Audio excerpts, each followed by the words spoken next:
পূজার সাজ কবিগুরু রবীন্দ্রনাথ ঠাকুর। আশ্বিনের মাঝামাঝি উঠিল বাজনা বাজি, পূজার সময় এলো কাছে। মধু বিধু দুই ভাই ছুটাছুটি করে তাই, আনন্দে দুহাত তুলি নাচে। পিতা বসি ছিল দ্বারে, দুজনে শুধালো তারে, কি পোশাক আনিয়াছ কিনে? পিতা কহে, আছে আছে তোদের মায়ের কাছে, দেখিতে পাইবি ঠিক দিনে।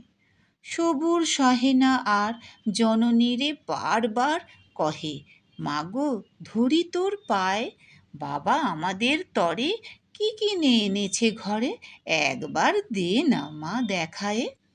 ব্যস্ত দেখি হাসিয়া মা দুখানি ছিটের জামা দেখাইল করিয়া আদর।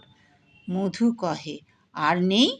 মা কহিল, আছে এই একজোড়া ধুতি ও চাদর। রাগিয়া আগুন ছেলে, কাপড় ধুলায় ফেলে কাঁদিয়া কহিল, চাই না মা, রায়বাবুদের গুপি পেয়েছে জরির টুপি, ফুল কাটা সাটিনের জামা। মা কহিল, মধু ছি ছি, কেন কাঁদো মিছামিছি, গরিব যে তোমাদের বাপ, এবার হয়নি ধান, কত গেছে লোকসান, পেয়েছেন কত দুঃখ তাপ। তবু দেখো বহু ক্লেশে তোমাদের ভালোবেসে সাধ্য মতো এনেছেন কিনে, সে জিনিস অনাদরে ফেলিলি ধুলার পরে, এই শিক্ষা হলো এতদিনে।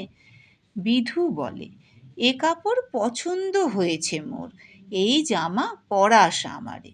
শুনে মধু আরো রেগে ঘর ছেড়ে দ্রুত বেগে গেল রায়বাবুদের দ্বারে। সেথা মেলা লোক জড়ো, রায়বাবু ব্যস্ত বড়, দালান সাজাতে গেছে রাত। মধু যবে এক কোণে দাঁড়াইল ম্লান মনে, চোখে তার পড়িল হঠাৎ। কাছে ডাকি স্নেহ ভরে, কহেন করুণ স্বরে, তারে দুই বাহুতে বাঁধিয়া, কি রে মধু, হয়েছে কি, তোরে যে শুকনো দেখি। শুনি মধু উঠিল কাঁদিয়া, কহিল, আমার তরে বাবা আনিয়াছে ঘরে, শুধু এক ছিটের কাপড়। শুনি রায় মহাশয় হাসিয়া মধুরে কয়, সেজন্য ভাবনা কি বা তোর। ছেলেরে ডাকিয়া চুপি কহিলেন, ওরে গুপি, তোর জামা দে তুই মধুকে।